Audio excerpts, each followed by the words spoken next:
Listo. Muchas gracias. Bienvenidos al coloquio de investigación organizado por el Instituto de Investigaciones en Ciencias Económicas y la Escuela de Economía de la Universidad de Costa Rica.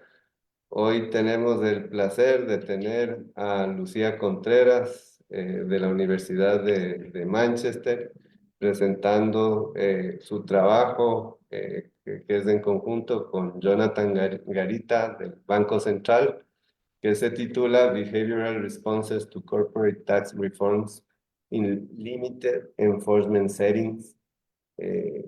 Lucía sacó su bachillerato en economía en la Universidad de Costa Rica. Después sacó su maestría en la Universidad de Sussex y actualmente está sacando su doctorado en la Universidad de Manchester. Además, actualmente está visitando el Institute for Fiscal Studies en Londres. Y es un placer tenerte, Lucía. Estamos esperando ver con ansias tu investigación. Muchas gracias por Muchísimas venir. Adelante. gracias, muchísimas gracias, Juan, y a todos por conectarse. Estoy súper feliz de siempre de volver y presentar en la escuela. Entonces, bueno, como decía, digamos, la gente que tal vez ha visto otra versión por ahí de diciembre, cambiamos un poquito el título y ahorita estamos exacto en Behavioral Responses to Corporate Tax Reforms en Limited Enforcement Settings de nuevo. Y el disclaimer usual de que las visiones aquí expresadas son las de los autores nada más y no necesariamente reflejan las visiones del Banco Central de Costa Rica. Entonces, para empezar, como una pequeña motivación, en los últimos años ha habido un gran crecimiento en la literatura basada en evidencia que pretende guiar la política tributaria en países en desarrollo. Se ha ido poco a poco cerrando ese gap de la gran evidencia que hay en los países desarrollados, hay mejor acceso a datos y de mejor calidad. Entonces, este es un campo en crecimiento. Es especialmente importante prestarle atención a estas economías porque se caracterizan por ciertas cosas muy particulares que hacen que los sistemas tributarios funcionen un poco diferente a lo usual que nos presenta la literatura antes de esto sobre los países en desarrollo. Entonces, estas economías en desarrollo se caracterizan por tener recursos limitados para poder hacer la aplicación de todas las reglas tributarias. También existe la problemática de gran informalidad, ¿verdad? Que obviamente eso hace que se limite mucho la base tributaria en estos países. Existen limitaciones en cuanto a educación financiera y educación tributaria de las personas. Entonces, pues llegar y convertirse en contribuyente y luego el proceso de ya ir a pagar, ¿verdad? Tal vez no es tan fácil en ese tipo de contextos.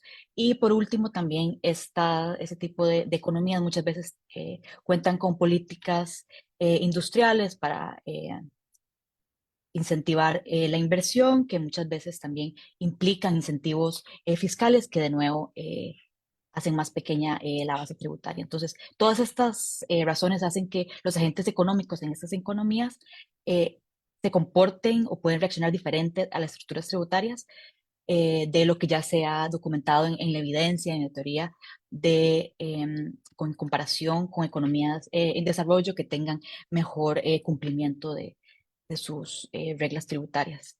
Y, por ejemplo, eh, una característica que existe en ese tipo de economías es que generalmente las elasticidades, las respuestas a mayores tasas de impuestos son mucho mayores porque, como bueno, les comentaba, existen todos estos márgenes extra, no solo reales que se puede los agentes económicos responder, sino que pues está siempre la opción de evadir, eludir, etcétera. Entonces, siempre suele ser respuestas más grandes que llevan a pérdidas de bienestar en ese tipo de contextos.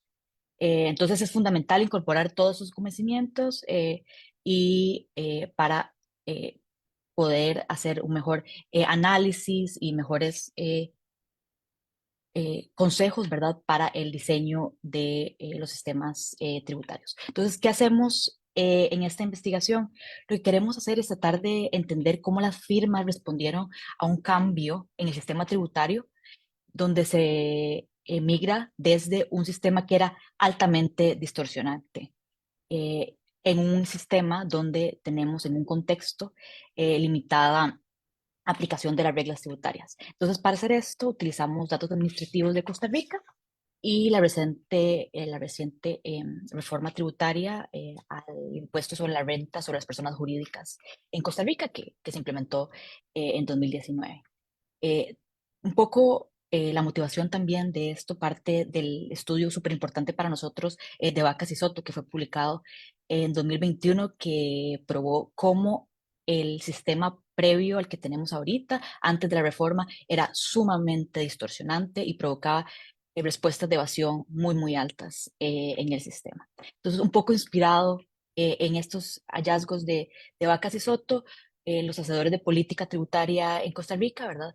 Sabían la importancia de tal vez migrar a un sistema que no produjera todas estas respuestas de evasión y tratar de bajar todos esos incentivos que ahorita vamos a ver súper altos para reportar erróneamente eh, la base tributaria, los ingresos, etcétera.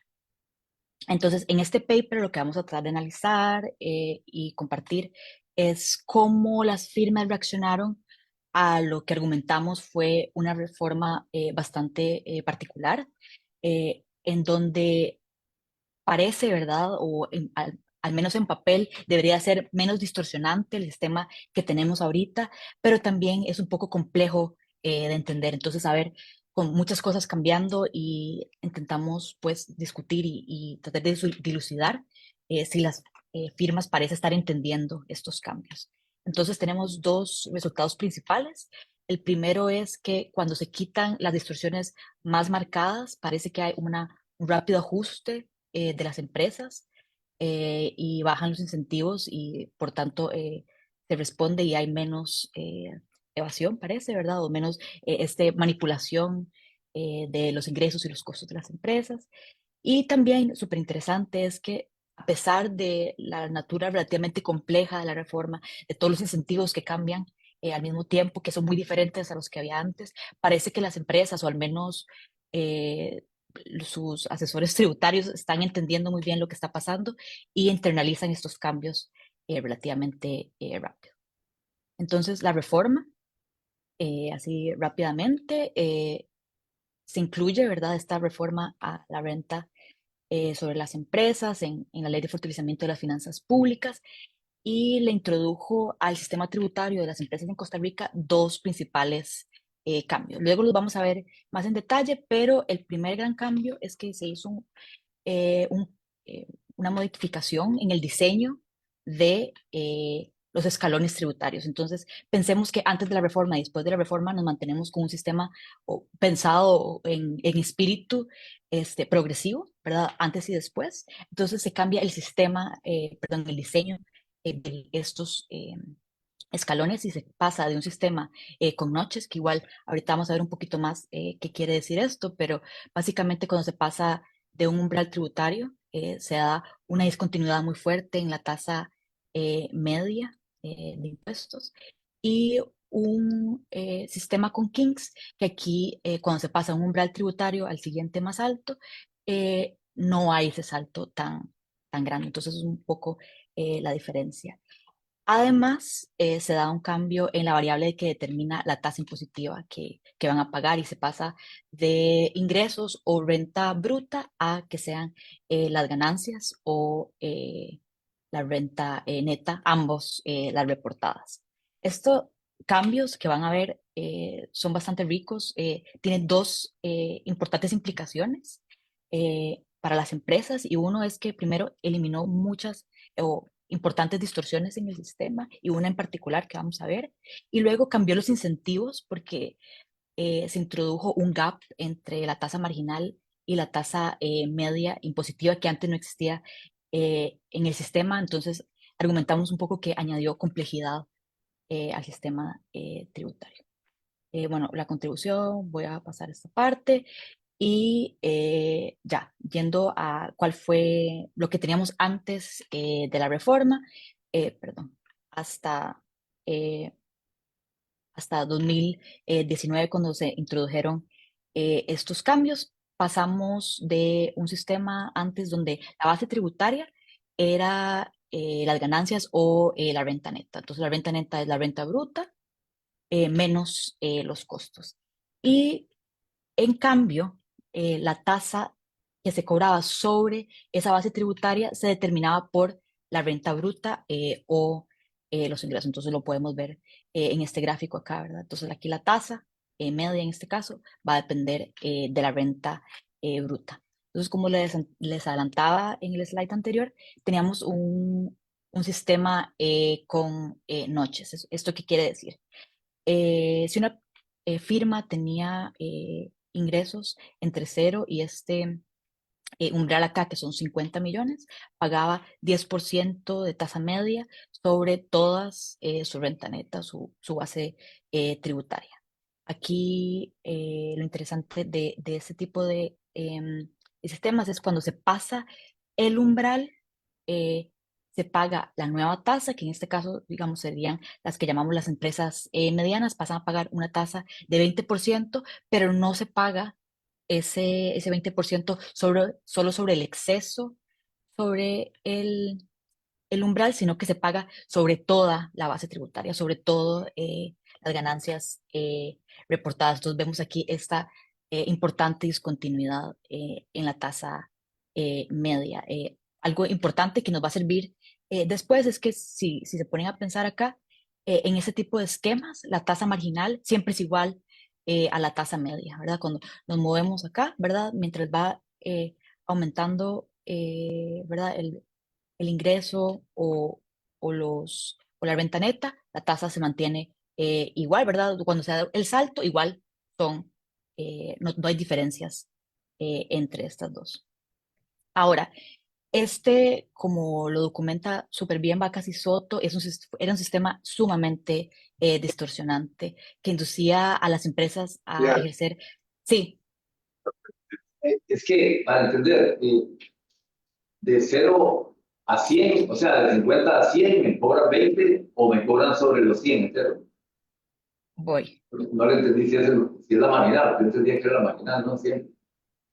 Eso era antes de la reforma, es, digamos, si estamos acá, ¿verdad? Entonces tenés una renta bruta entre 0 y 50 millones. Entonces acá hay una tasa de 10%. Y ahora hay que irse a ver cuánto es la renta bruta, perdón, la renta neta entonces ahí entran a jugar también los costos, entonces vamos para acá. Entonces si tenía, por ejemplo, por decir algo, 40, pero en renta bruta, pero en realidad en renta neta tenía 20, entonces paga 10% sobre esos 20.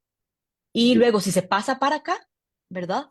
Ahora digamos que es una empresa que tiene igual 80, pero tiene 80, perdón, de renta bruta, pero está ganando igual una renta neta de 20, ¿verdad?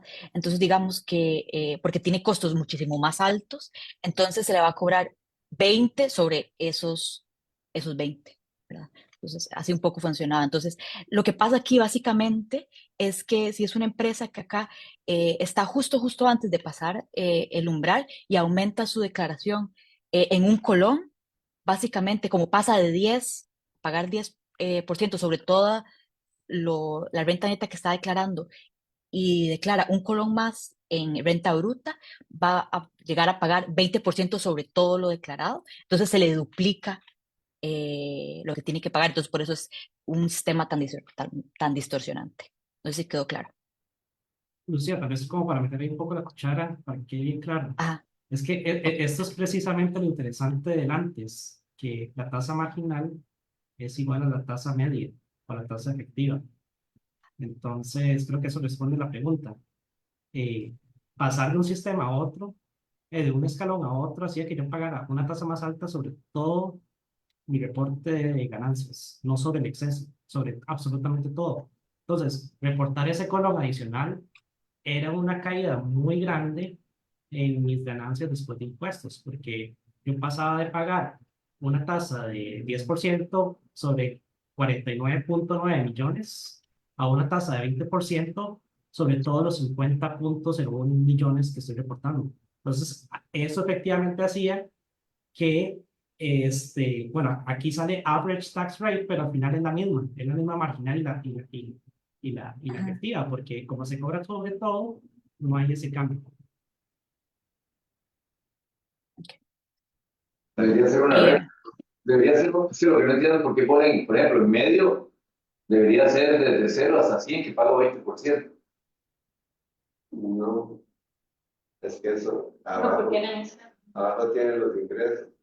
¿Sí? Ajá, es sí, que ajá, esto es cómo se define la tasa, que está en función de los ingresos, todos los pero la ajá. tasa se Exacto, paga digamos, sí. sobre la renta, renta neta, Ajá, sobre las ganancias. renta neta, exacto. Entonces, digamos, yo entendería que, por ejemplo, o sea, como que lo bonito sería aquí como que el gráfico pudiera como prenderse y apagarse o algo así, ¿verdad? Que es como, si estamos hasta acá, sería solo esto y luego cuando ya se pasa para acá, pero igual aquí el truco es que se está pagando no sobre estos ingresos, sino que se está pagando sobre la renta neta. Entonces es como un gráfico aparte. Entonces tal vez cuando veamos, cuando cambia el sistema, tal vez quede más claro. Pero si no, igual nos puede preguntar, ajá, ok.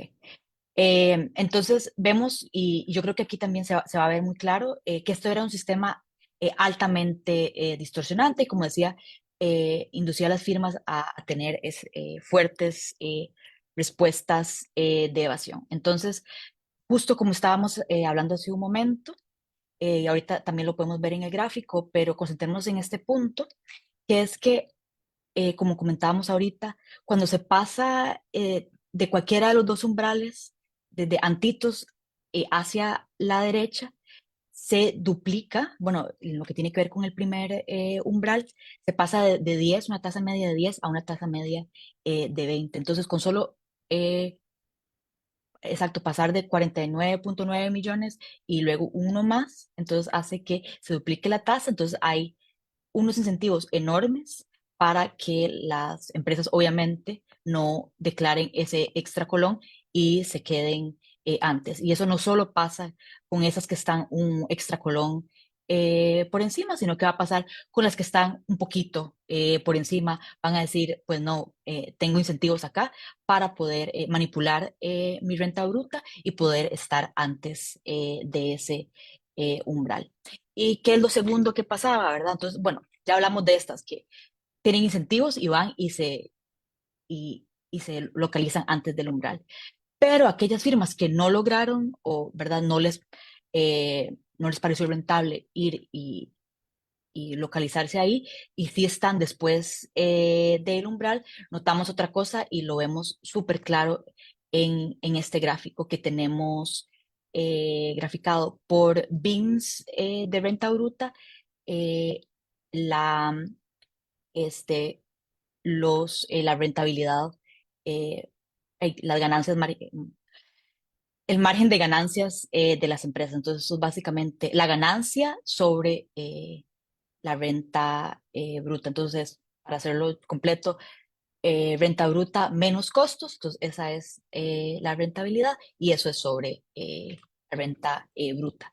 Entonces, ¿qué vemos? Que justo antes de 50, esta rentabilidad se encuentra en promedio en 0.15 y luego hay una caída súper, súper marcada en este punto. Entonces, claramente no es que por alguna razón que no conocemos, cuando una empresa pasa de ganar eh, justo 50 millones ya se vuelve muchísimo menos productiva. Entonces, Vacas y Soto lo que prueban es que realmente lo que está pasando acá es cuando hace ese pasaje, hay unos incentivos súper grandes de manipular los costos. Entonces, por eso se da esta función, digamos, como de escalerita también, donde cada vez que se pasa, hay incentivos súper grandes, digamos, las que ya decidieron pasarse el umbral, hay incentivos súper grandes para inflar los costos. Un poco volviendo a la parte que yo les decía que las empresas se acumulaban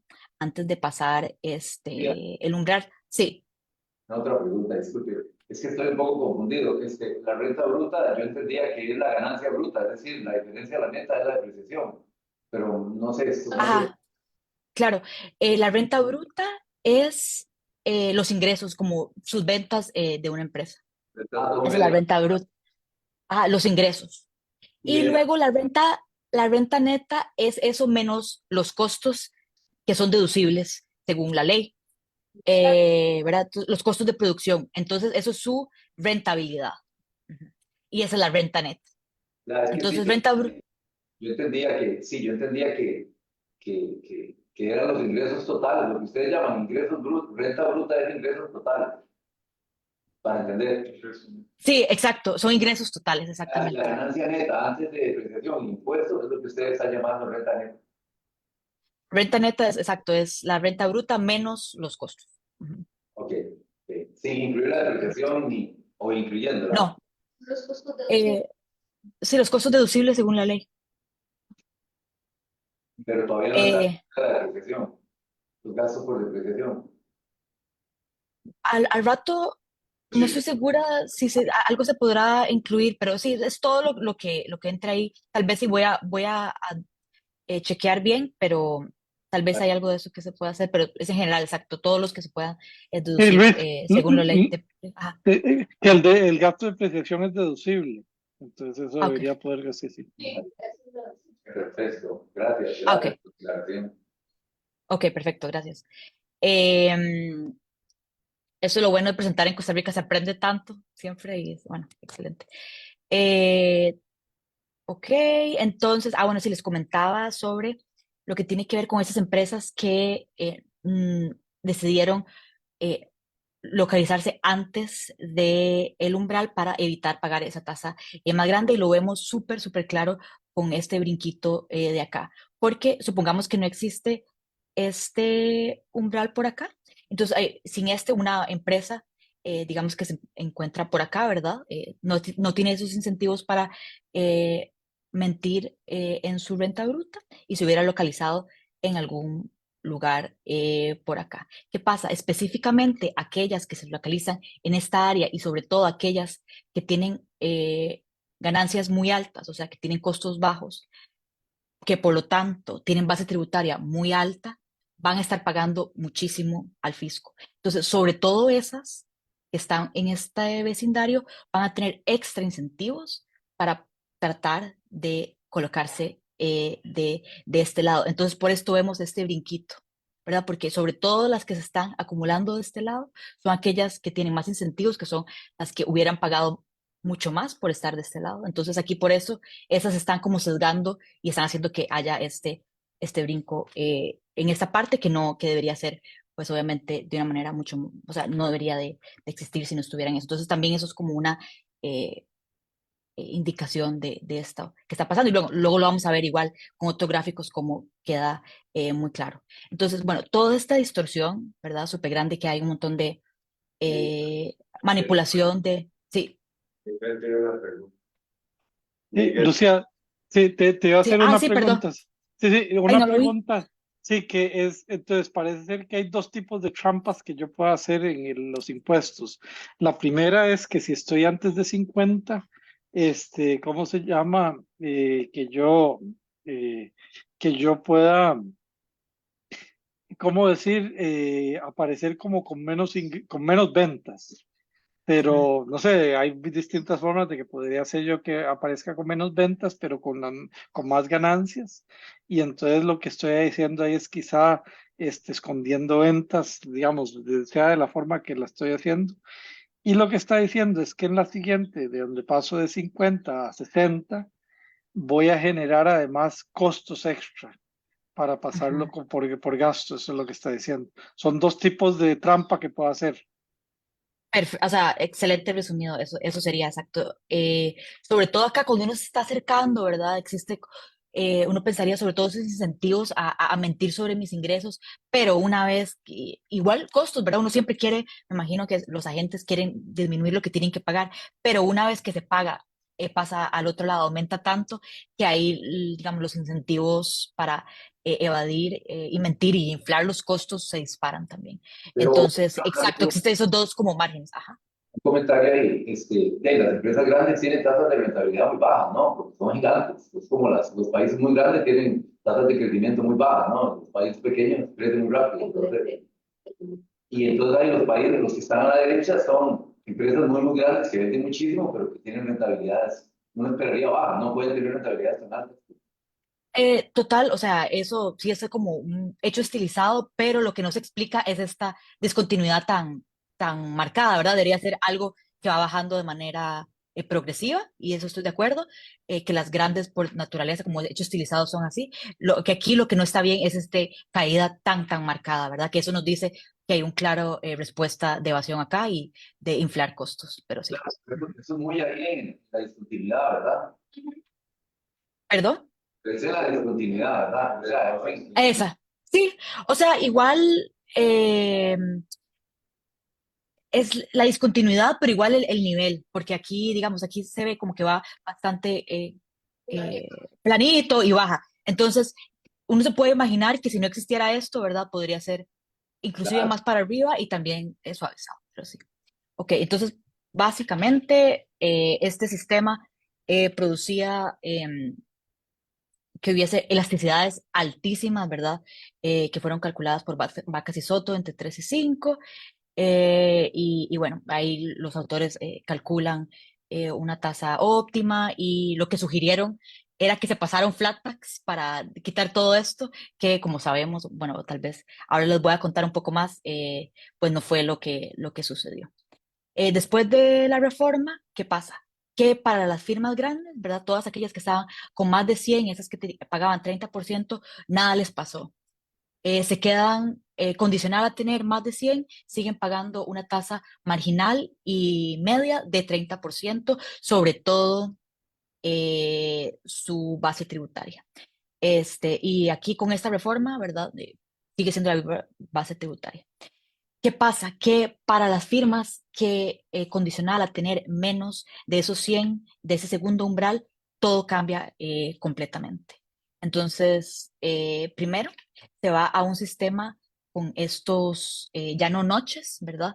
Sino kinks, que es como un poco lo que nos imaginaríamos que, o lo que vemos, ¿verdad? Generalmente como introeconomía, como un sistema funciona, que es que ya no son estos saltos en la tasa media, sino que son saltos o los cambios en la tasa marginal son muchísimo más suavizados. Entonces, básicamente, en este nuevo sistema, con Kings, ya el determinante de la tasa condicional a ser pequeñas o medianas, lo que va a determinar la tasa ahora es ya no la renta neta, pero perdón, ya no la renta bruta, o sea, los ingresos, pero va a ser la renta neta, o sea, las ganancias.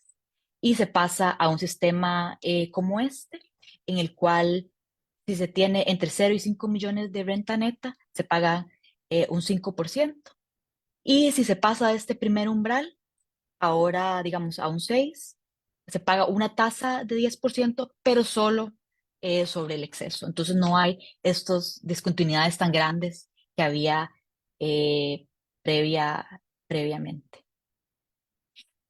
Ok, además, y algo súper interesante que pasa con esta reforma es que para las pequeñas y medianas empresas, ahora que hemos visto que en el sistema anterior siempre la tasa marginal era igual a la tasa media, aquí pasan a ser potencialmente diferentes bajo el nuevo sistema. Y no solamente son diferentes, sino que con la introducción de esta reforma crea una variación súper rica y súper interesante que vamos a ver.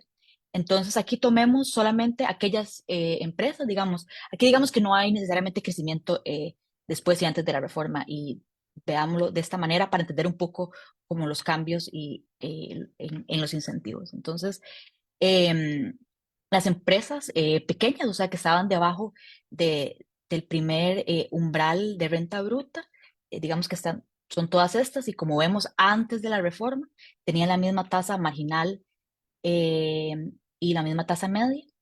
Este gráfico cambia porque ya no es como el anterior que les presenté primero, sino que aquí tenemos en este eje la renta bruta, o sea, la nueva base tributaria, pero igual como la tasa media es igual a la tasa marginal, es lo mismo como lo veamos, es la misma tasa aplicada sobre estas. Entonces, esto es antes de la reforma y luego la reforma pasa lo siguiente. Entonces, estas líneas punteadas más oscuritas es la nueva tasa marginal, dado que son pequeñas, ¿verdad? Y luego, dado el nivel de renta neta, ¿cuánto pagan? Y luego esta es la tasa media que pagan. Entonces, si se está debajo del primer umbral, de los nuevos umbrales, por ejemplo, es una empresa pequeña, o sea, menos de 50, y tiene una rentabilidad de 4 millones. Entonces, ¿qué pasa? Tenía antes de la reforma, pagaba una tasa marginal y media de 10%, pero después de la reforma ambas le bajan a 5%. Entonces, esas que están por acá. Otro ejemplo, estas que están entre 5 y 7 y piquito, digamos un 6. ¿Qué pasó con estas empresas? Entonces, antes de la reforma igual pagaban 10% marginal y medio, y después de la reforma no tienen cambios en su tasa marginal, pero sí, como pagan menos sobre los primeros 5 millones, les baja la tasa en media. Y así sucesivamente, ¿verdad? Entonces aquí hay estos otros casos. Si era una empresa que tenía 15 millones en rentabilidad, entonces más bien antes tenía que pagar 10% en ambas tasas y ahora ambas le crecieron. Entonces aquí vemos una variabilidad bastante rica y para muchos lados eh, que está pasando. Entonces queremos un poco entender cómo las firmas si entendieron y que también lo entendieron todo este cambio que hubo. Y bueno, ese es el caso de las medianas.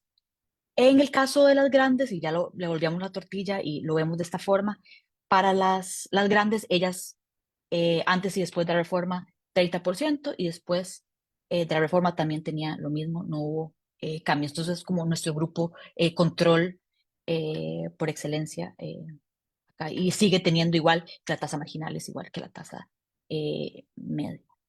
Algo súper importante acá es que esta reforma entonces Una pregunta quitó, sí, para aclarar, para entenderlo. Eso del 30%, entonces las muy grandes, después de un cierto volumen, ya tienen que pagar 30% sin ningún escalonamiento ni nada. O exacto, exacto, sea, correcto, pagan sobre. Y la correcto. grande, ¿a partir de qué volumen de ganancias? Eh, O sea, ¿qué valor? es a partir de que tengan una renta bruta de 100 y cualquier nivel de ganancia que tengan. Renta neta, renta neta. No, no, ventas. A ventas. Ujú. Ventas. 3 millones, 3 millones. ¿Ves? Ajá, ajá, 100 millones. Nada más para aclarar, Sí, entonces a las de 100 o más no se les modificó, o sea, ellos tenían. exacto, nada cambió para ellas. Entonces, ¿qué pasa? Que, bueno, como esa división, ¿verdad? Que existía entre las pequeñas y las medianas, que creaba todas estas discontinuidades súper altas que vimos, ¿verdad? En los costos, ¿verdad? Que se manipulaban los costos, que también las firmas se localizaban antes de, de ese umbral, ese desaparece, entonces se quita una gran discontinuidad. Pero podemos también pensar que más bien puede ser que la discontinuidad y los incentivos se volvieron más fuertes en la división entre las que son medianas y las que son grandes. ¿Por qué? Porque las grandes, digamos, siguen pagando ese 30%. Pero ahora el costo de oportunidad de ser grande aumenta, porque ahora si soy grande y, por ejemplo, tengo una rentabilidad relativa baja, entonces, digamos, tengo ingresos o ventas más de 100, pero, por ejemplo, por razón que sea, realmente tengo ganancias de solo 5 millones, yo puedo pasar de pagar, ya no, digamos, mi beneficio de pasar de ser grande a media, no es solamente pasar de 20, perdón, de 30 a 20, sino que inclusive, si es suficientemente pequeña, puedo pasar de pagar 30 a solo 5. Entonces, como que esa discontinuidad se vuelve como más perversa entre esas dos, entre las medianas y las grandes. Tal vez, Lucía, nada más para que quede más claro, perdón por interrumpirte. O sea, Ajá, el punto de esta reforma que hace esta parte interesante es lo siguiente. eh, Ser pequeñas y medianas casi que te está favoreciendo porque te baja una tasa efectiva que vos pagás. Y lo otro es que el incentivo de ponerme el sombrero de empresa mediana, siendo una empresa grande, ahora es más fuerte que antes de la reforma. Porque esas ganancias de ponerme ese sombrero de empresa mediana, ahora va a hacer que mis pasivos fiscales o lo que yo tengo que pagar sea mucho más bajo. Entonces, como hay dos fuerzas ahí. Estoy haciendo que las empresas pequeñas y medianas tengan menos distorsiones y sean más proclives a reportar mejor, pero por el otro lado, estoy generando incentivos para que las empresas grandes busquen hacerse pasar por medianas. Gracias. Gracias por la aclaración, Jonathan. Milagro y Miguel tienen preguntas. Ay, Milagro. sí, vieras que no estoy viendo eso, qué raro, no me sale. Está listo. Perdón, Está listo. gracias, Sí, no, no hay problema. Cosas muy puntuales. gracias. Como cuántas son, ¿verdad? O sea, en el 2019, en el momento en que se hizo la reforma, Ujú. ¿cuántas eran? ¿Cuántas eran grandes? ¿Cuántas medianas? ¿Cuántas pequeñas? Después, la otra, parece que hay una posibilidad de que se vayan a dividir. Las que eran grandes, que se dividen en empresas más pequeñas, ¿verdad? Eso sería como una estrategia que me parece a mí que sería la primera.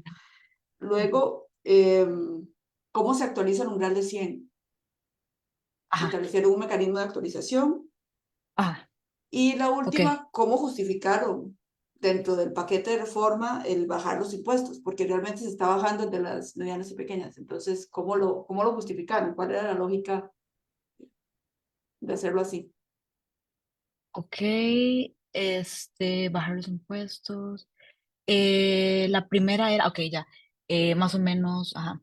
Bueno, obviamente ahorita lo vamos a ver en la parte de datos y para nuestros análisis nosotros obviamente utilizamos como un panel balanceado y limpiamos un poco la, em, la muestra, ¿verdad? Pero eran alrededor de unas 70.000 por año, así en términos muy grandes, baja como, ¿verdad?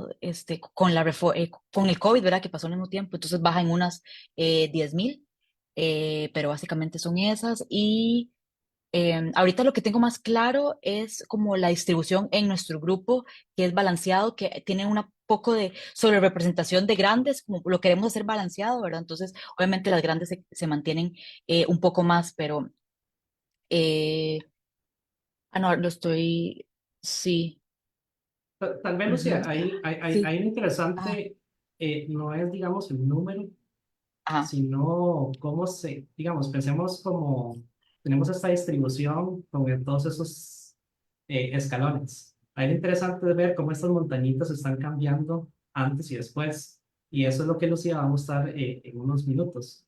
Porque aquí lo interesante es eso, ver cómo las empresas están cambiando ese sombrero y cómo esos excesos de masa pueden estar desapareciendo producto de esta reforma.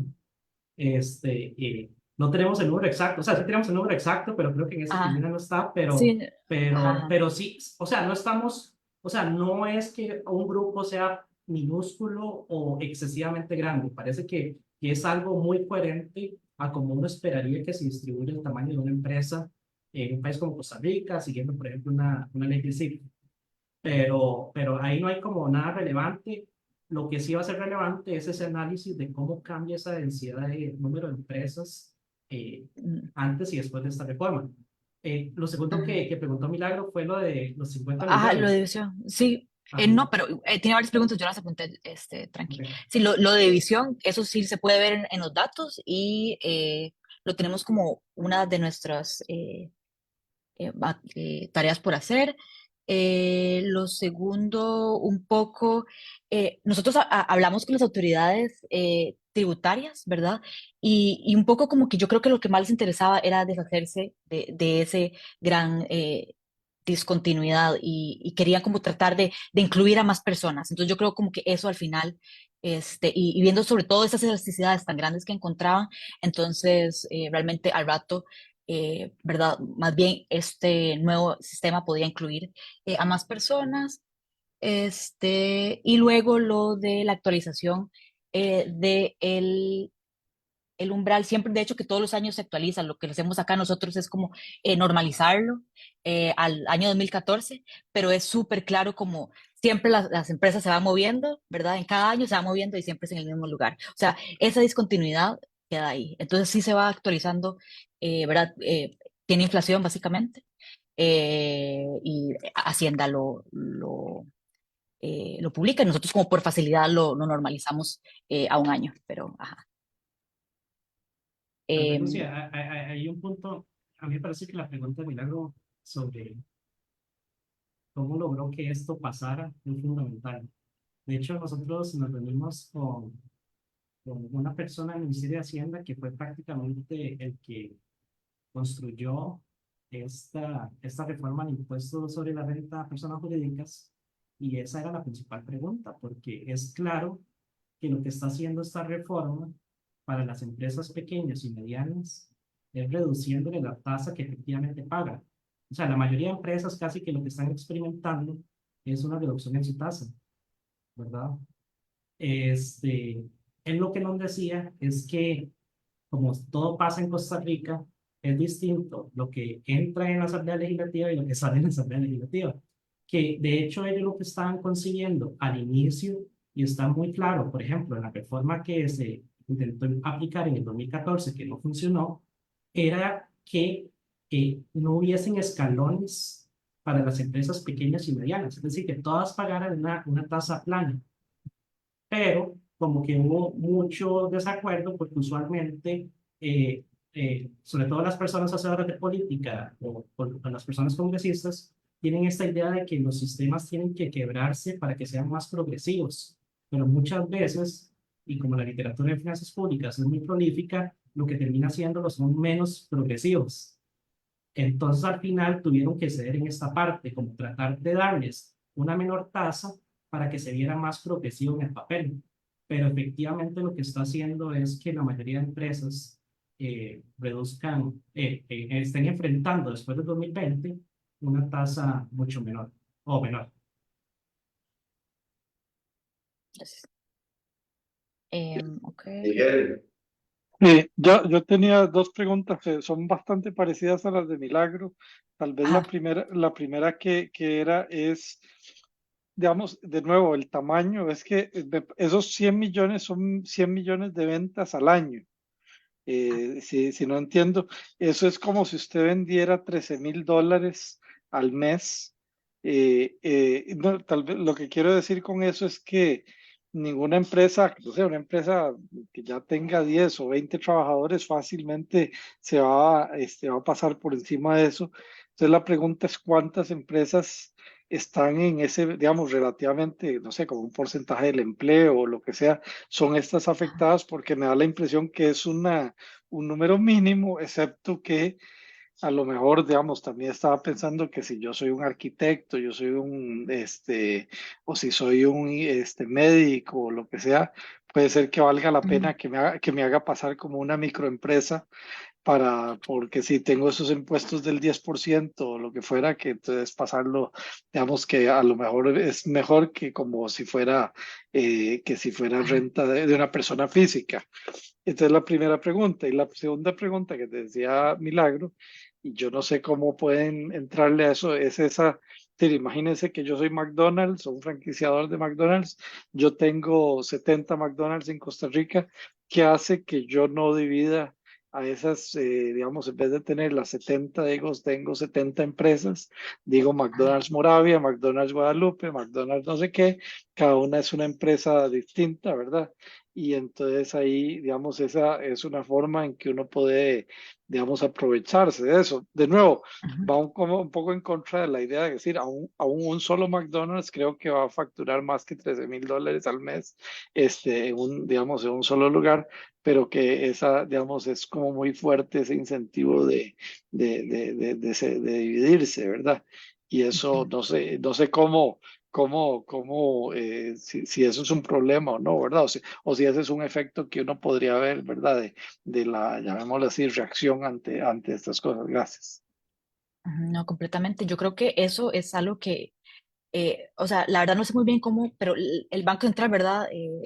Jonathan, puede tratar como de ver aquellas empresas que se están eh, subdividiendo. Creo que hay una manera de verlo y creo que es algo que todavía no hemos entrado, pero absolutamente de acuerdo en que esto es como uno de los muchísimos márgenes de respuesta que puede haber por acá.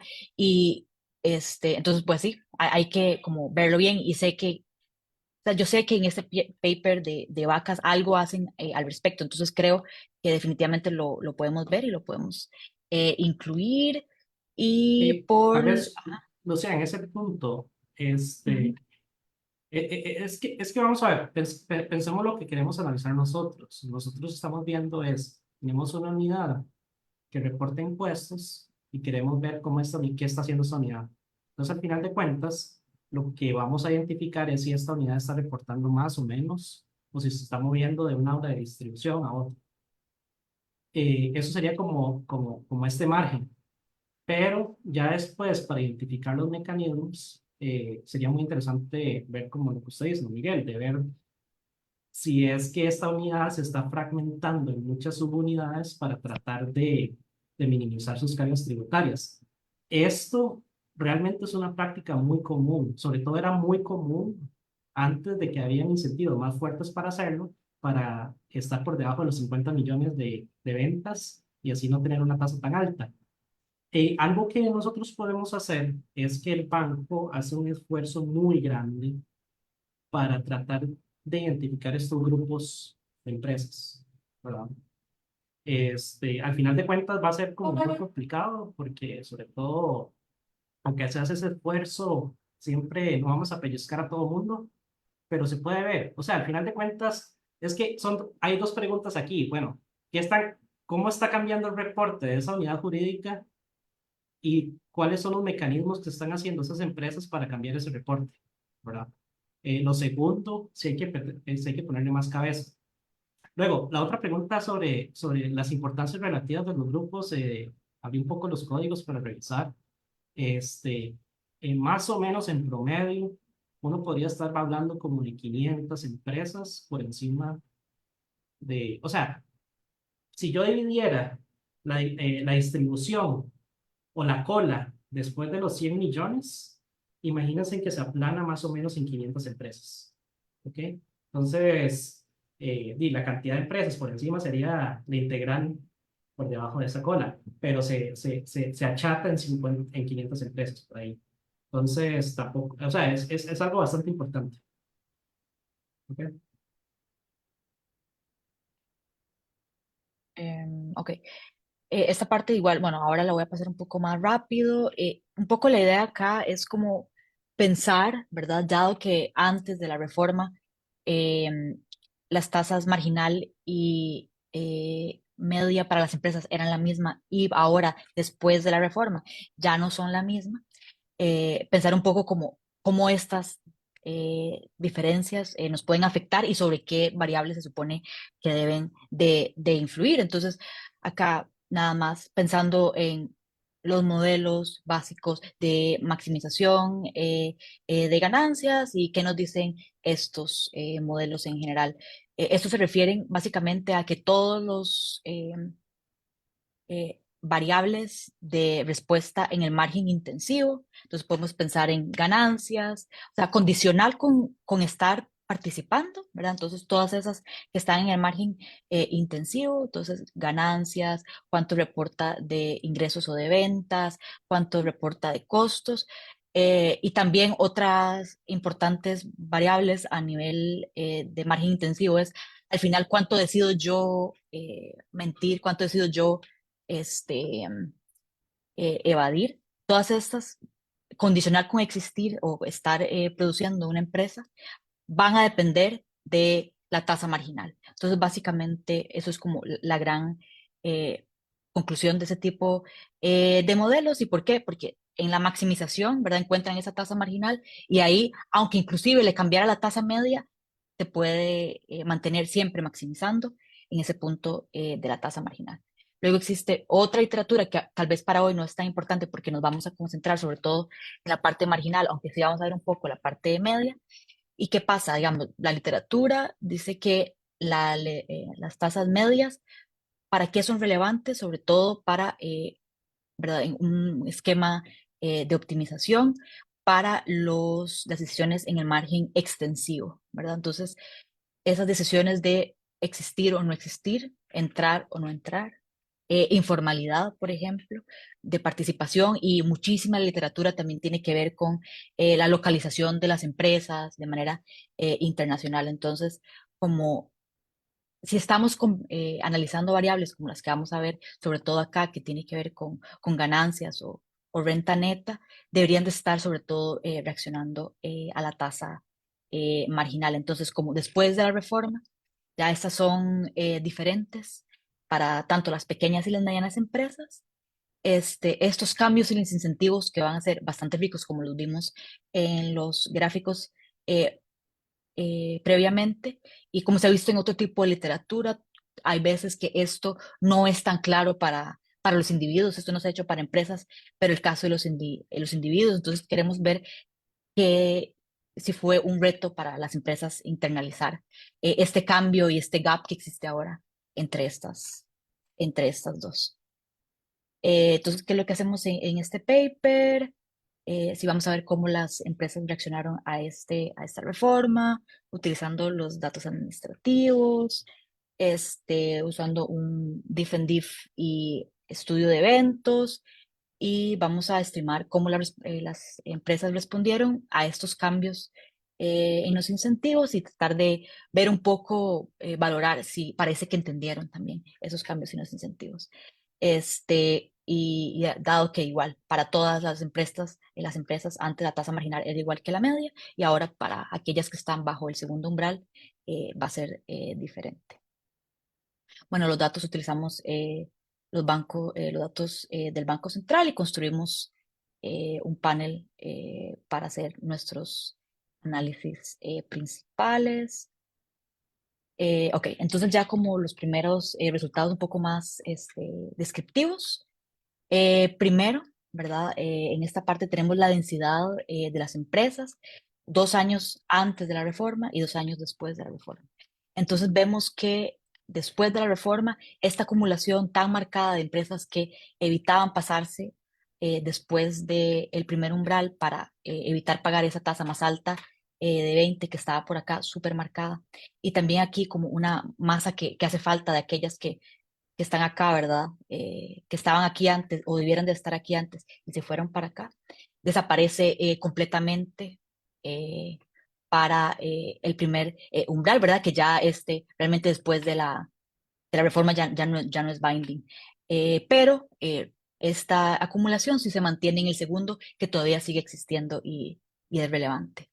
Acá, si vamos y hacemos como un zoom in en qué pasó por aquí, se ve súper claro. Aquí tenemos como este cambio en densidad. Entonces, lo que hacemos es básicamente tener la densidad en un punto en específico de los bins, por ejemplo, en este punto acá, en T1, perdón, sí, es T1 y este es T2. Entonces, lo que hacemos es T2 menos T1 y nos indica este cambio. Entonces, para ver si creció el número de empresas en ese bin o si disminuyó el número de empresas en esa parte de la distribución de la renta neta. Entonces, hacemos como un zoom in aquí y lo vemos de otra manera. Entonces, ¿qué vemos acá?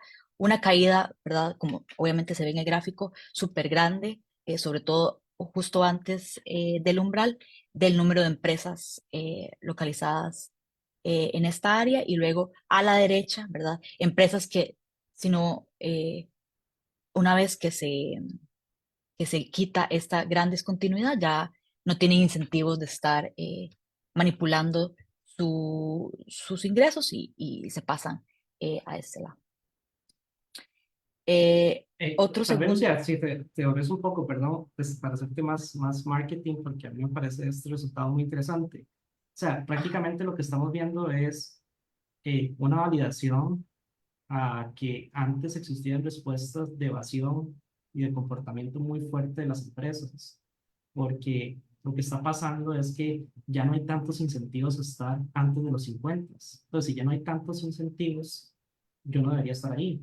Entonces, el gráfico de la derecha prácticamente lo que está mostrando es que todas esas empresas que tienen un sombrero real de empresa mediana, que se hacían pasar por pequeñas, están moviéndose a la zona en que les está perteneciendo. Entonces, al final de cuentas, lo interesante aquí sería ver, bueno, esas empresas que ahora se están moviendo del lado izquierdo al lado derecho de los 50 millones, si están reportando más ingresos coherentemente con el hecho de que ya no necesitan desinflarlo tanto para tener una tasa menor. Esta primera pieza de información lo que muestra es que, bueno, efectivamente el número de empresas y la distribución se está suavizando completamente en este punto. ¿Ok? Ok. La segunda resultado tiene un poco que ver con lo que habíamos visto, el gráfico que habíamos visto antes. Entonces, de nuevo, la línea azul es antes de la reforma y de nuevo vemos esta caída súper grande y marcada en los márgenes de ganancias, que de nuevo cuando se quita esta discontinuidad tan grande, completamente se suaviza en este momento. Y también, muy interesantemente, entonces, ¿qué vemos? Igual, estas empresas que estaban por acá, que eran relativamente más rentables, ya ellas no tienen ese sentido de estar, como dice Jonathan, ponerse el sombrero de mentirillas de empresas pequeñas, se van por acá y hacen que parcialmente, ¿verdad? Es un poco de la explicación de que aquí suba un poco también lo que están reportando, pero muy importantemente, y ahora lo vamos a ver un poco mejor, pero creo que también se ve en un gráfico que vimos, a la mayoría de empresas medianas, ¿qué fue lo que les pasó? Les baja, ¿verdad? La tasa que tienen que enfrentar. Entonces, básicamente eso hace que también no solamente hay un cambio en esta parte alrededor del umbral, sino que como tienen en general una tasa, digamos a ellas, o no les cambió la tasa marginal o les disminuye la tasa marginal. Entonces, ¿qué pasa? Obviamente hay incentivos, tanto reales como de evadir menos, y se ve muy claramente como, sobre todo para estas empresas medianas, hay un incremento en lo que están declarando, básicamente, y entonces puede ser una parte por ingresos y también, muy importantemente, como hemos visto antes, que esta respuesta era sobre todo explicada por la parte de costos. Entonces, ¿qué pasa? Tienen una tasa menor, entonces todos esos incentivos tan grandes de manipular y sobreinflar los costos ya bajan muchísimo, y entonces las empresas van y pues van y aumentan su renta neta declarada. Ya, Sí. ¿no han pensado en los efectos de recaudación? Por ejemplo, antecitos del 50, el hecho de que suba los profits significa que estaban pagando más, ¿verdad? Y en el otro sube la tasa, pero reportan menos profits. ¿Cuál será el efecto Ajá, neto? ajá. Sí, totalmente, eso es parte de las cosas que pueden estar pasando. Igual como puede ser que estén mintiendo un poco menos acá. Y sí, yo creo que eso es como al final de cuentas, es como un paso que vamos a tomar. O sea, porque obviamente esto es una parte como más descriptiva, ¿verdad? Es como una foto de qué está pasando y todavía no hay como un análisis causal aún. Entonces, creo que es importante, ¿verdad? Como igual lo que estamos conversando y estamos viendo sobre todo concentrándonos en esta discontinuidad que se quitó, pero también como pensando un poquito la otra que quedó y que ahora también lo vemos, hizo que eh, la distancia, ¿verdad? El salto que hay en el profit margin sea muchísimo más grande por lo que estamos conversando, ¿verdad? Que hay mayores incentivos acá de manipular. Otra, Entonces, un poco, ajá, lo que yo creo es que para ver al final los efectos realmente de esto en la recaudación, creo que obviamente vamos a ver, ¿verdad? Si se puede ver como punto por punto y tratar de entender cómo fue el cambio en comportamiento, pero al final yo creo que va a ser súper importante y es algo que queremos hacer en siguientes pasos también, como todo este análisis de bienestar y tratando de entender las elasticidades y ver un poco como, ok, eh, cuál fue su cambio y ver realmente cuál fue su reacción y cuál fue el impacto final en la recaudación. Tal vez, Lucía, perdón, Juan, como para seguir tu Ah, pregunta, porque me parece también muy importante. Eso es al final como el punto principal de este proyecto. Hacia ahí nos dirigimos, pero como vos decís, es que hay varias fuerzas acá que están actuando, que al final de cuentas lo que nos va a obligar es a pensar en un modelo para tratar de inferir ese efecto sobre recaudación y eventualmente sobre bienestar. Porque por un lado, lo que la línea roja y la línea azul nos sugiere es que las empresas se están reportando más fielmente. ¿Ok? Entonces eso tendría un impacto positivo en la recaudación. Pero por el otro lado, y como va a enseñar Lucía en un par de filminas, esta política lo que hizo fue que la mayoría de empresas lo que experimentaran fue una reducción en la tasa.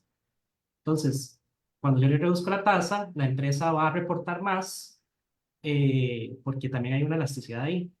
Entonces, esas dos fuerzas lo que pueden hacer es que se compensen o alguna domine. Ahí es donde tendríamos que pensar en ese modelo. ¿Y por qué un modelo? Porque realmente nosotros no podemos observar eh, la producción real de la empresa, ¿verdad? Solo observamos lo que está reportando. Entonces necesitamos un modelo que racionalice cómo la empresa decide esa brecha entre lo que realmente genera y lo que produce antes de la reforma con esta nueva reforma. Pero si uno piensa inclusive en un modelo muy sencillo, tipo microeconomía 2, es claro que este nuevo sistema, sobre todo para los empresas pequeñas y medianas, está reduciendo ese canal de misreporting, de reportar infladamente, por lo menos en los primeros años. Lo interesante aquí es que como pasan todos esos tipos de reformas, después las empresas internalizan todo en esto y encuentran otro loophole para, para minimizar sus cargas tributarias. Pero eso es ahí hacia donde vamos y es algo que es fundamental para este tipo de proyectos. Súper, gracias. Una pregunta. Ujú. Una pregunta es con respecto a los 100 millones. ujú. ¿Cómo explico? O sea, no sé, obviamente están empezando, según entiendo, están trabajando todo esto, pero la duda mía es un poco en ese punto. ¿Por qué no hay una discontinuidad tan fuerte ahí? Si hubiera mini reporting en los 100 millones. En la línea azul, digamos. Bueno, es que viene, ahora cuál es, la azul, ¿verdad? ¿Cuál es? No, la roja es la actual. Ahora la roja, sí. Claro, no, ya sí, o sea, sí se ve Ah, claramente. ok. Un cambio ahí. Sí, De hecho, que es mayor, es la sí. siguiente filmina. Tratemos de avanzar, porque bueno, está tan interesante que todos queremos la todos quedamos. No, y de hecho es la siguiente filmina, esa parte. Súper. Ok, ok, entonces un poco, ¿verdad? Ahí se ve exactamente eso, ¿verdad? Como que ahora los incentivos son aún más perversos alrededor del segundo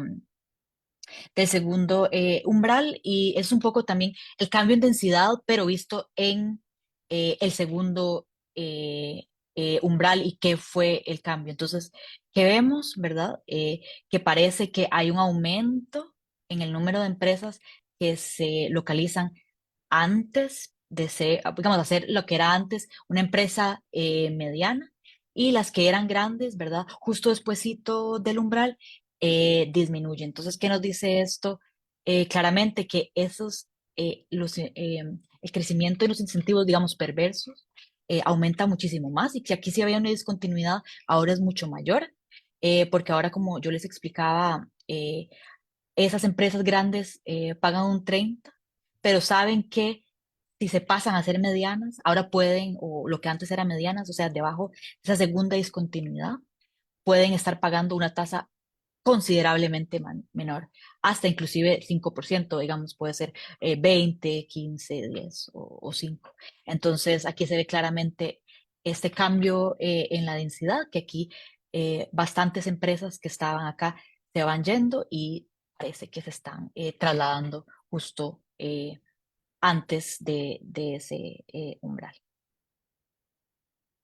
Ok, entonces ya como para ir a la parte más causal y lo que tiene que ver con la definición del tratamiento que vamos a usar acá. Entonces vamos a utilizar obviamente este cambio en la tasa, perdón, esta reforma como método, ¿verdad? Esta cuasi experimento, experimento natural. Y lo que vamos a hacer es que para tratar de mitigar un poco todos los problemas de endogeneidad, lo que nos vamos a hacer es enfocarnos en la tasa, los cambios en la tasa de impuesto mecánico. Entonces, ¿esto básicamente qué significa? Que es calcular el cambio para tratar de aproximar el tratamiento, pero no necesariamente con realmente el cambio que hubo, porque eso es altamente el cambio en tasa que la empresa experimentó, porque eso obviamente es altamente endógeno, incluye respuestas de comportamiento, pero nos basamos en la información que hay de la empresa antes de la reforma para calcular esta tasa mecánica. Entonces, digamos, ceteris paribus, si nada hubiera cambiado, eh, ¿verdad? Con la reforma, con los mismos niveles de renta, o sea, de ingresos y de ganancias, cuáles hubiera sido su cambio en su tasa marginal y en su tasa media para tener todos estos tratamientos. Entonces ahí podemos construir grupos que se le subió, que se le bajó o si no le cambió. Y se ve, bueno, con este ejemplo súper claro, que es por cada nivel de ingresos de las empresas, y aquí tenemos de nuevo las pequeñas, las medianas y las grandes, cuál es el máximo en puntos porcentuales que les llegó a cambiar la tasa marginal, el mínimo y el promedio. Entonces, tal vez este gráfico hubiera sido interesante también verlo un poco antes para explicar, pero aquí se ve claramente cómo las empresas pequeñas, por ejemplo, algunas de ellas les bajó la tasa, ¿verdad? Entonces tienen este decrecimiento en puntos porcentuales de 5%, ellas que pasaron de 10 a 5%, y algunas les aumentó, ¿verdad? También. Y este es el promedio por cada uno. En el caso de las empresas grandes, recordemos que el máximo sigue siendo de tasa marginal 20%. Entonces, si estas ya eran medianas, no les puede haber aumentado nada más la tasa.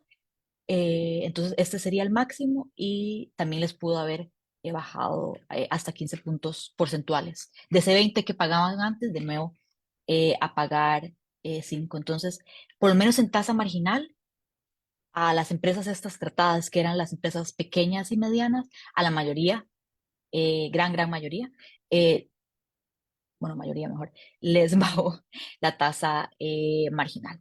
Y otra cosa súper importante es que vemos que también a estas tasas, a las empresas grandes, ¿verdad?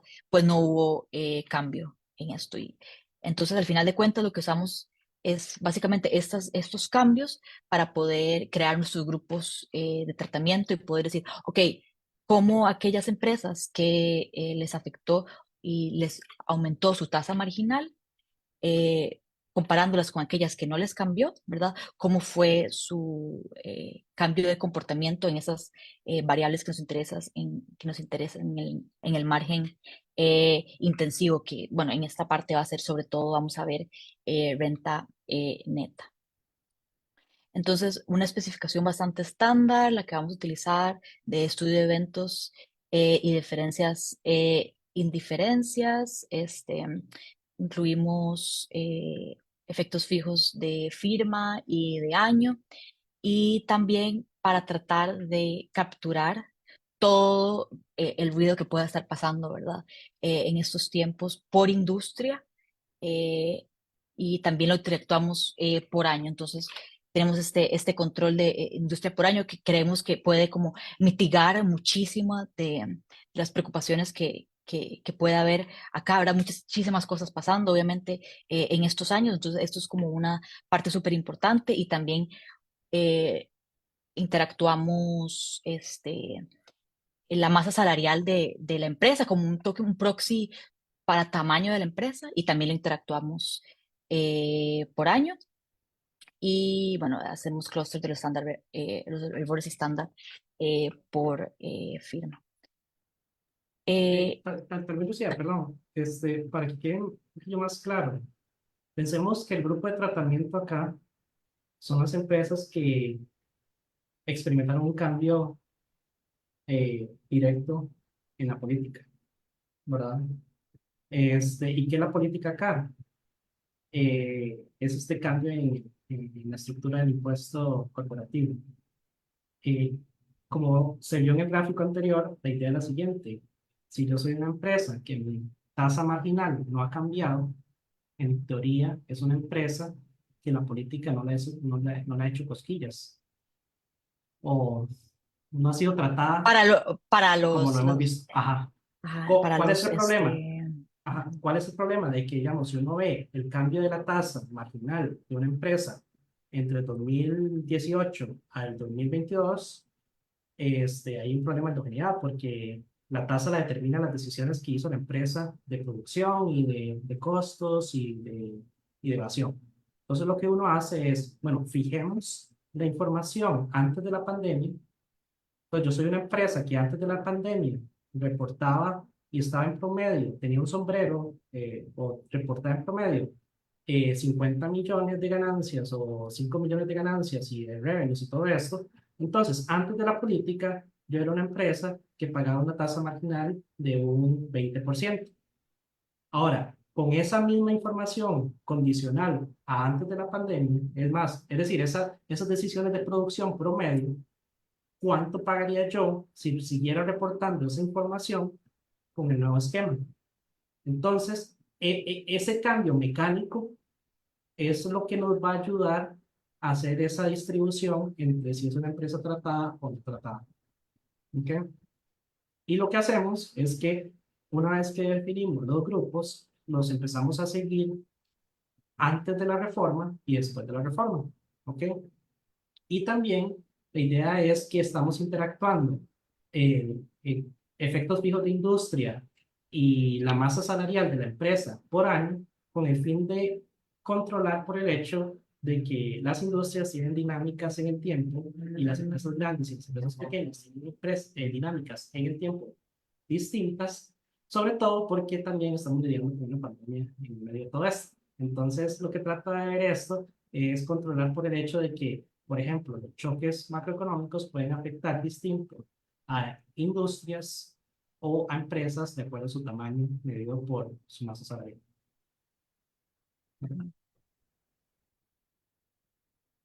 Ok, en esta parte, un poco recapitulando lo que estábamos viendo para las pequeñas y medianas empresas, podemos ver que realmente los incentivos para manipular los ingresos cambiaron bastante. Ya no tenemos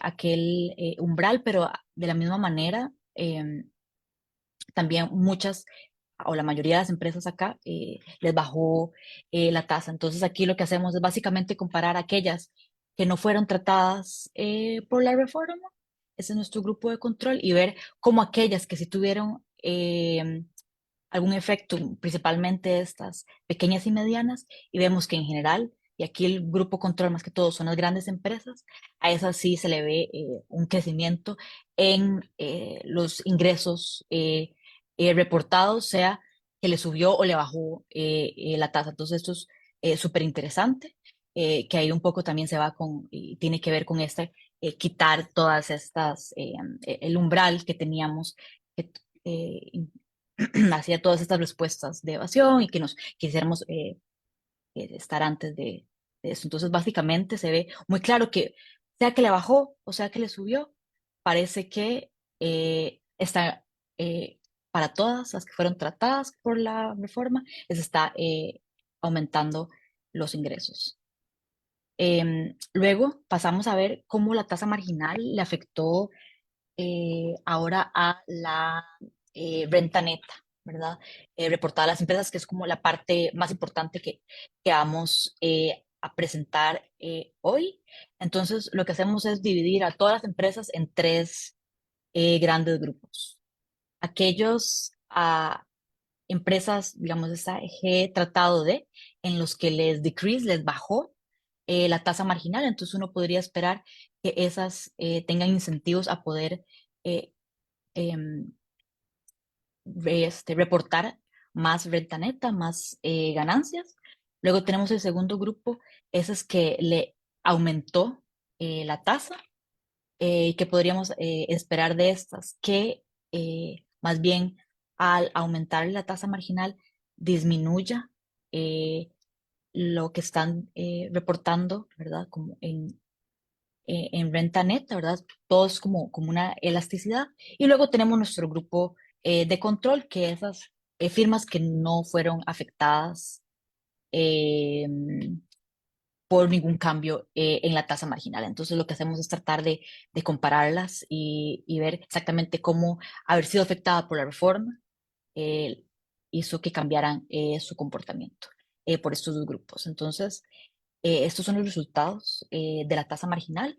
En el primero estamos comparando el grupo de aquellas empresas que les bajó la tasa marginal con aquellas del grupo control. Entonces vemos que en cuanto a declaración de venta neta, ambos grupos, ¿verdad? Ya tenemos todos nuestros controles de tamaño, etcétera, de industria, se comportaban bastante diferente, pero aquellas que les bajó la tasa, existe un cambio importante y un aumento importante en sus renta neta reportada. Y aquí también, pensando en que la mayoría de las empresas tratadas están en este grupo, al final son buenas noticias, ¿verdad? Parece que están reportando más realmente, eh, si bien les bajó, porque les bajó la tasa.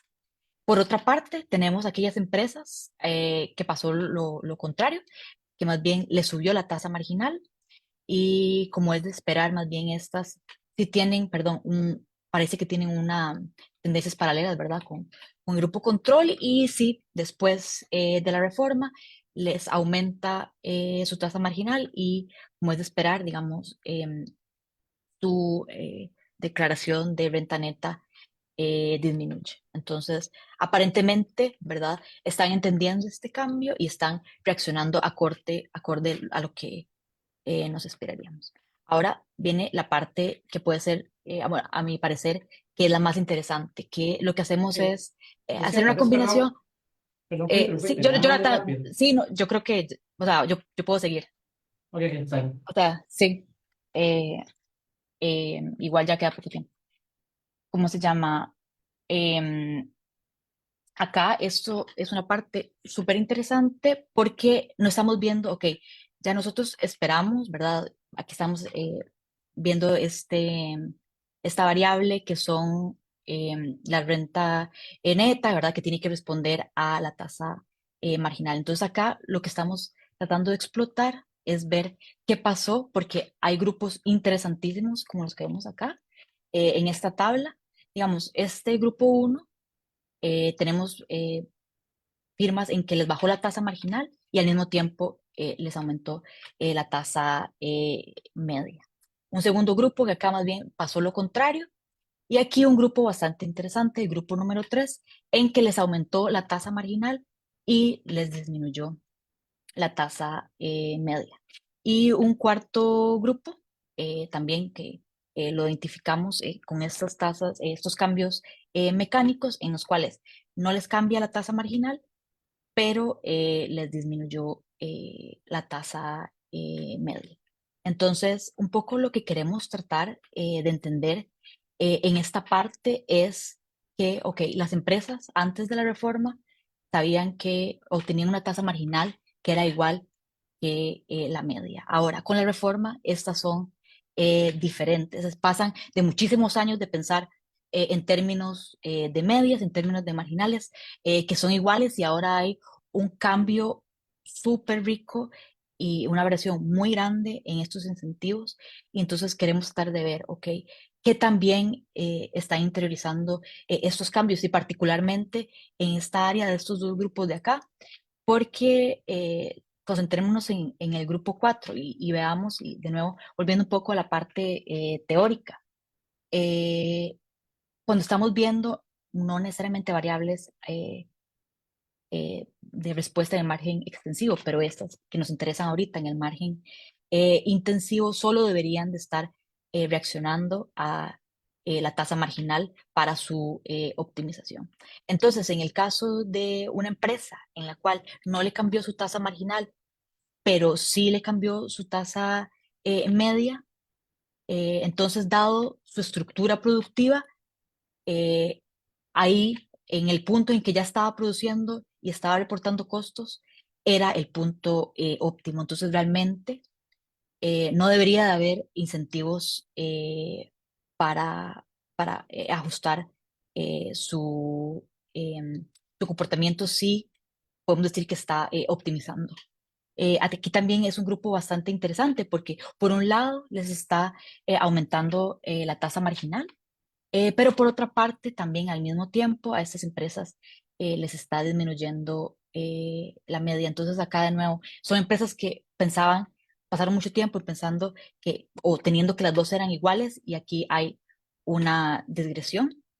Entonces, queremos un poco ver cómo las empresas reaccionaron a esto y tratar de dilucidar qué tanto están entendiendo la reforma. Entonces, básicamente aquí en esta columna tenemos los efectos esperados que tendríamos en renta neta y estos serían básicamente los que se esperarían dado el cambio en la tasa marginal. No debería de haber necesariamente un efecto de la tasa media acá. Entonces, estos son los resultados que obtenemos. Ya, esos son grupitos así aún más granulares, con esta combinación de las dos, de la tasa marginal y la tasa media. Entonces, igual aquí tenemos este grupo que son como los grupos fáciles, donde todo va para el mismo lado. Y tenemos que si le disminuyó la tasa marginal y le disminuyó la tasa media, vemos parecido a lo que veíamos antes, también un aumento en la renta neta declarada. En el caso de el grupo 2, que más bien es lo contrario en el sentido de que más bien aquí aumenta la tasa marginal y también les aumenta la tasa media, vemos que hay una disminución, igual muy acorde a lo que veíamos antes. Y acá es cuando podemos empezar a pensar, ok, ¿será que esas empresas, verdad? Si bien uno diría como el modelo estándar le diría que se le está subiendo la tasa marginal, debería de disminuir, tal vez le pongan más atención o atención que no deberían o incorrectamente a la tasa media, pero vemos que ese no es el caso en el sentido de que también estas empresas que tienen esta combinación de tratamientos están reaccionando como eh, lo predeciría, ¿verdad? El modelo que se le está bajando la tasa, perdón, aumentando la tasa marginal, están disminuyendo su renta bruta declarada. Y por último, también, que tal vez es tal vez la parte más interesante, que yo la verdad no me esperaba ver y que esa respuesta, o más bien no respuesta, pasara así tan rápido, es que estas empresas, que es un grupo que se compara con, bueno, con el control, eh, este grupo les bajó la tasa media, pero, y puede haber sido bastante, pero no les cambió la tasa marginal. Y estas empresas están de nuevo entendiendo de manera bastante rápida, ¿verdad? Aquí no hubo ningún como error ni nada. Y entonces, pues sí, estas que no les cambió la tasa marginal, pero sí tuvieron cierto tipo de tratamiento, en el sentido que sí les cambió la tasa media, parece que igual están muy bien entendiendo los cambios en los incentivos. Entonces, ajá, eh, parece que están exactamente entendiendo relativamente rápido estos cambios. Entonces, esa sería como si la última parte. Entonces, para concluir, que yo creo que ya nos queda poco tiempo. bueno, estudiamos esta reforma de 2019 en Costa Rica para examinar el comportamiento de las empresas en esta reforma que quitó distorsiones, que trajo toda esta variabilidad y entender que además fue bastante compleja y ver cómo las empresas reaccionaron a eso. Entonces, básicamente vemos que las empresas respondieron bastante rápido también a este cambio importante, que se eliminaron bastantes distorsiones, como era el primero umbral, y responden claramente en lo que es ingresos y renta bruta, y se ven todas estas discontinuidades que desaparecen en los gráficos. Y segundo, que a pesar de su naturaleza, que fue bastante compleja, hay muchos cambios en la tasa marginal, en la tasa media, cambiando, que es muy diferente como al esquema que existía antes de la reforma. Parece que las firmas, o al menos sus asesores tributarios, están, por los que pueden tener, están entendiendo, internalizando los cambios en los incentivos. Esta reforma, de nuevo, para las empresas, pero para nosotros también ha sido súper compleja y es como de nunca acabar, ¿verdad?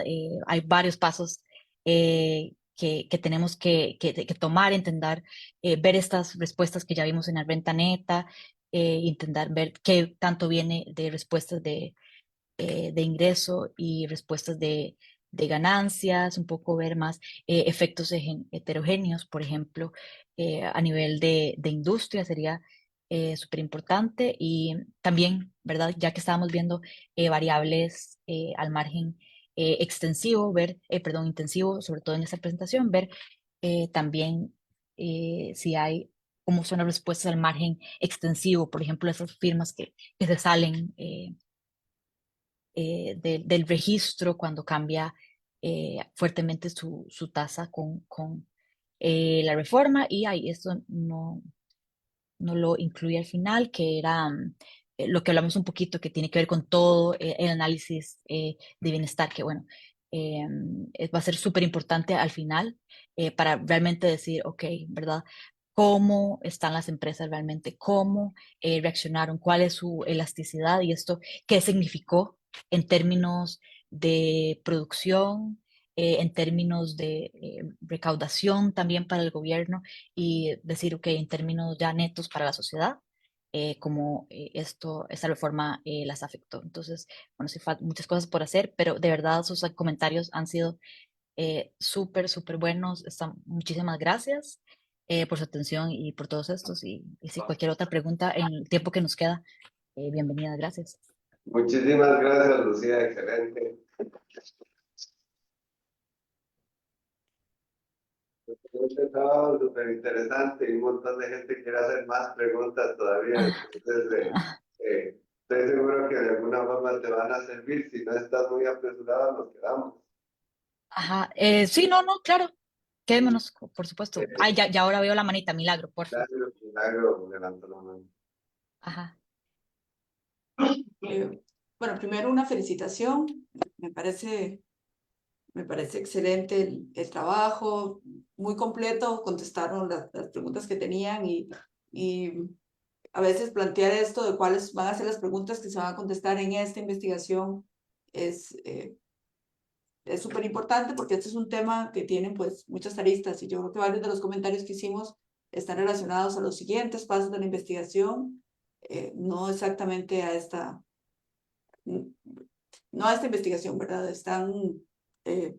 Son ideas que esperamos que les sirvan, al menos lo que pregunté antes, espero que les sirva después, más adelante. Creo que sería, aunque no es uno de los objetivos, creo que sería interesante cuando se hace esta presentación, decir un poquitito del contexto en el cual se hizo la reforma fiscal y luego del contexto de la pandemia, ¿verdad? Que es como ubicar un poco en qué estaba Costa Rica cuando se hizo esta reforma y también porque el periodo que se está analizando es justamente ahí. Y esto hace que el método, además, que ustedes están usando sea mucho más relevante de usarse, ¿verdad? O sea, no se podría analizar esto mismo de otra forma porque no lo permitiría si no se puede hacer este panel en el cual se está dando un seguimiento específicamente a las mismas empresas. Entonces, este es un comentario como para fortalecer cuando ustedes venden la contribución que se está haciendo, creo yo que se podría fortalecer por eso. Eso sería un Ok, comentario sumamente puntual. muchísimas gracias. Excelente, Milagro, gracias. Pero, ¿Alguna otra? para Lucía, sí, me parece también el trabajo muy interesante, definitivamente súper útil y qué bien que están trabajando en cosas así, muy útil. Una pregunta y un comentario tal vez, no sé, una sugerencia, no sé, como tal vez parte del análisis de ver qué tan robusto es el resultado ese que estaban encontrando ahí, en el sentido de que me parece a mí como que deberíamos centrarse mucho alrededor de la discontinuidad. Me parece que cuando yo tengo una empresa de 50 millones y después la siguiente es hasta 100, cuando yo tengo una venta de 80 millones me va a costar mucho cubrir, la verdad. O sea, poder reducir ventas de 80 a 50 para meterme en el otro tracto va a ser muy difícil. Más que estoy en 50 y 60, me parece que es un rango mucho más viable. Me parece a mí que cuando ya estoy más alejado, entonces como que sí tengo que converger a la situación, porque no tengo forma de salir. Pero en el margen sí. Entonces yo creo que los que están alejados podrían estar estabilizando mucho los promedios. En cambio, los que están Ajá. alrededor de la discontinuidad, creo que de repente pueden ser más ruidosos, interesantes de hablar. Y tal vez excluyéndolos uno puede tener Ujú. como más ese cambio, ¿verdad? Porque es que los otros ya siento que están demasiado alejados. Entonces, no sé si me explico. Sí, no, eso creo que, bueno, al menos yo, y creo que no lo hemos discutido, me parece una manera súper buena de hacer como test de robustez, ¿verdad? De no ver que estas sean como estas extrañas que están cerca de estos umbrales, sino que son aquellas que son, como usted dice, más estables, ¿no? Creo que es algo que definitivamente lo podemos tomar en cuenta y ver, ¿no? Me parece súper bueno. O sea, y también exactamente nos quita un poco de este ruido que tenemos. Muchas gracias. Bueno, gracias a Lucía y Jonathan.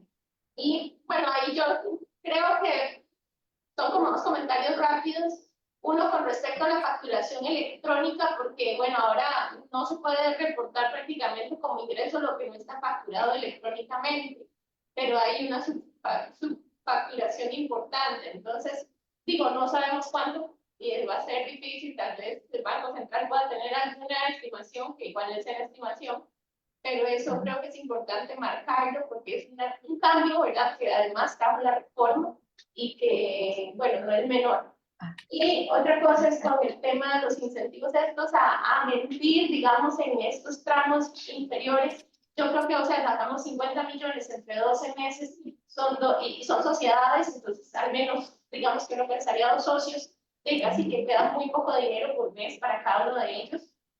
Y si encima les tasamos muy alto como estaba antes, pues el incentivo a mentir o a cambiarse de sombrero, creo que también está un poco ahí jugando con el arroz y los frijoles de las personas que están en esas sociedades. Entonces eso tampoco, creo que es un comentario que puede ser importante incorporar, porque, bueno, ¿verdad? Cuando ya uno lo divide, no da prácticamente para mantener dos hogares. Entonces, bueno. Excelente, no, muchísimas gracias.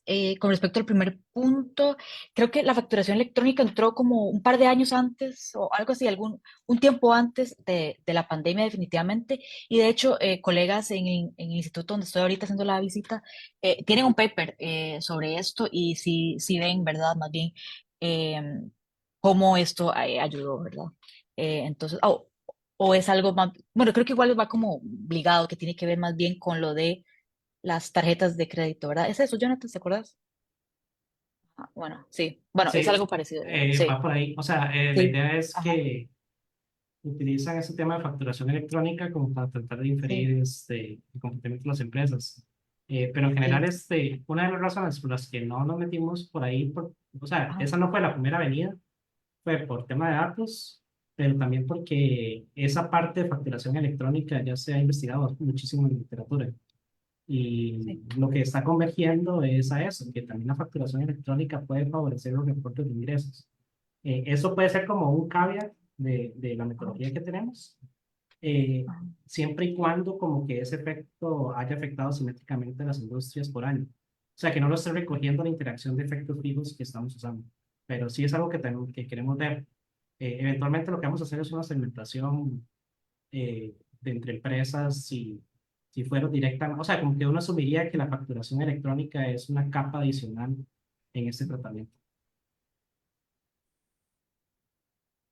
Sí, y tal vez hay de contexto añadido a eso, ver si ha habido cambios en, no sé, en qué tan estrictos han sido los controles de Hacienda, más, no sé si más cualitativos, ¿verdad? Porque la facturación electrónica era un método para mejorar el reporte de ingresos, pero yo no sé si a estas empresas se les lleva control, ¿verdad? Fijo sí o sí, de los ingresos y de los gastos, o sea, si se Hacienda les hace un seguimiento muy cercano de cómo ha cambiado en el tiempo, porque ahí estamos suponiendo, ¿verdad? Que es el mismo en el tiempo. Inclusive cuando hay cambio de gobierno, ¿verdad? Se Sí. presentan funcionarios nuevos de probable que se comporten diferente. Sí, aquí hay un punto en la literatura que, bueno, es que yo no soy experto, aquí la experta Lucía en temas de finanzas públicas, yo no soy de finanzas públicas, pero aprendo demasiado. Y algo que he aprendido de Lucía y todo lo que me ha contado y la literatura que me ha recomendado, es que algo muy interesante es que usualmente es más difícil, o sea, hay evidencia que es más difícil manipular ingresos que ganancias para una empresa, muy vinculado a la pregunta de Luis. Entonces, es parte de ello que originalmente muchos países inclusive proponen que el impuesto corporativo se define en función de ingresos, no de ganancias. Porque cuando yo reporto ganancias, de ahí puedo mezclar, ahí puedo meter, eh, ahí puedo chulear por la parte de ingresos o por la parte de costos, ¿verdad? Y ahora como los ingresos ya no son tan fundamentales, tal vez entra la pregunta de cómo las autoridades tributarias entonces están fiscalizando ahora, o están auditando ahora. Ahí habría que conversar con el Ministerio de Hacienda, a ver si hay un cambio. Inclusive, digamos, si hay un cambio en la metodología de auditoría o de seguimiento, ya eso pero es increíble. Interesante. Milagro.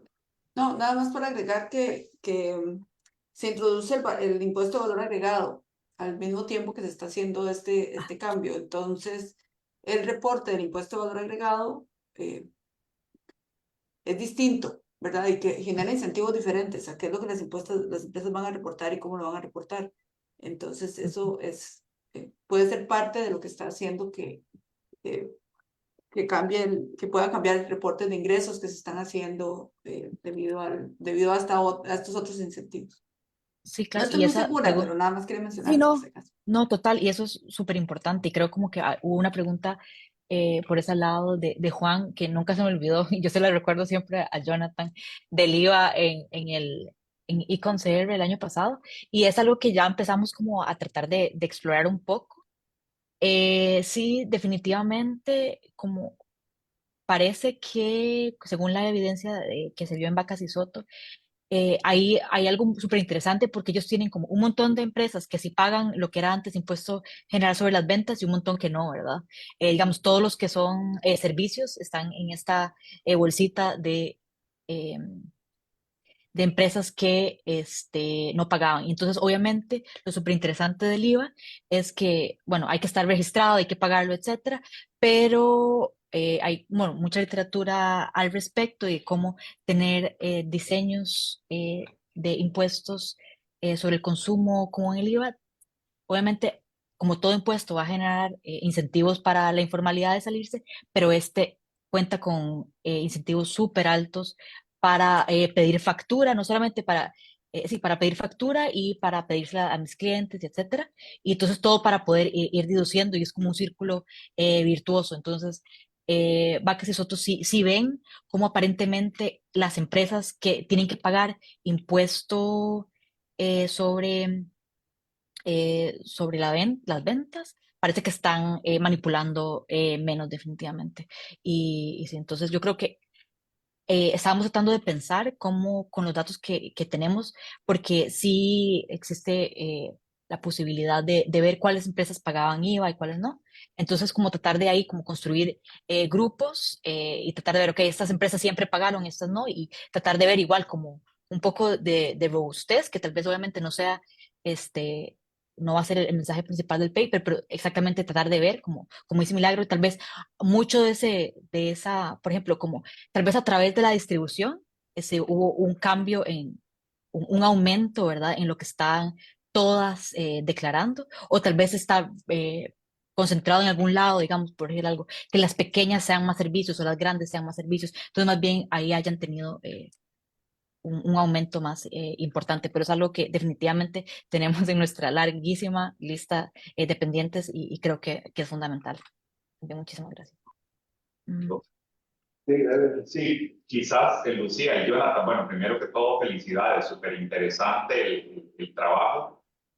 A mí me sigue como replicando un poco en la cabeza el hecho del esfuerzo que se está haciendo en el país porque más empresas se incorporen en el régimen especial, ¿verdad? Y las implicaciones que eso tiene en términos tributarios también, tanto del IVA como de renta. De hecho, en este caso, pues incorpora modificaciones en ambos. Si eso lo han tenido en cuenta de alguna forma, si les afecta, ni siquiera estoy seguro si les afecta el hecho de que una empresa pase de estar en régimen definitivo a régimen especial. Sí, es algo que se podría, no estoy segura de si lo podemos ver, lo que hacemos ahorita. Generalmente lo que hacemos en nuestro análisis es tomar aquellas, obviamente, en las que están declarando renta positiva, ¿verdad? Que tiene algún tipo de, de pago ahí, son aquellas, obviamente, que no están en estos regímenes especiales. Entonces nosotros como que nos enfocamos en estas, pero creería que inclusive podría ser así como, o sea, no sé qué tanto, digamos, como la reforma en especial, puede ser como un margen de respuesta, pero podría ser una parte también como a explorar definitivamente. Ujú. Sí, porque puede haber un incentivo, ¿verdad? A pasarme Sí, al régimen especial, porque claro, si me van a pasar a un tramo más alto, me paso al régimen especial, estoy exento del IVA, que además es la base de renta, ¿verdad? La declaración de renta. claro. Ajá, ajá. No, Luis, ese punto es muy interesante, pero creo que ha vinculado también un poco con la sugerencia anterior. Eh, los resultados que ha presentado Lucía aquí es como pensar más en el margen intensivo. Entonces, es decir, nosotros queremos ver cómo una unidad que ha venido participando en el mercado ha cambiado su reporte. Entonces, cuando uno piensa en ese margen intensivo, y por eso fue que Lucía enfatizó bastante como la parte de un panel balanceado, aquí como que hacemos o sea, seguimos la literatura para tratar de construir ese panel balanceado del grupo control y el grupo tratamiento. Entonces, a la hora en que uno construye y balancea ese panel, va a quitar movimientos, no solamente de empresas que se mueven de un régimen a otro, porque saldrían como muy raras, o sea, imagínate como que vienen así muy estables y de pronto otro, ¡pum! Entonces como que ya hay algo muy raro ahí, que probablemente sea lo que nos falta a nosotros es identificar claramente si es que durante un periodo esa empresa está experimentando un choque idiosincrático, porque al final de cuentas eso es lo que uno quiere. Uno lo que quiere evitar es pellizcar empresas que estén experimentando un choque idiosincrático, sea porque se pasaron a un régimen especial, o sea porque ahora tienen que pagar IVA, o porque añadieron servicios o algo particular, un choque muy idiosincrático que no responde a la política, pero esté muy correlacionado a la política que pueden suceder los resultados. Esa es como la primera fase de este proyecto.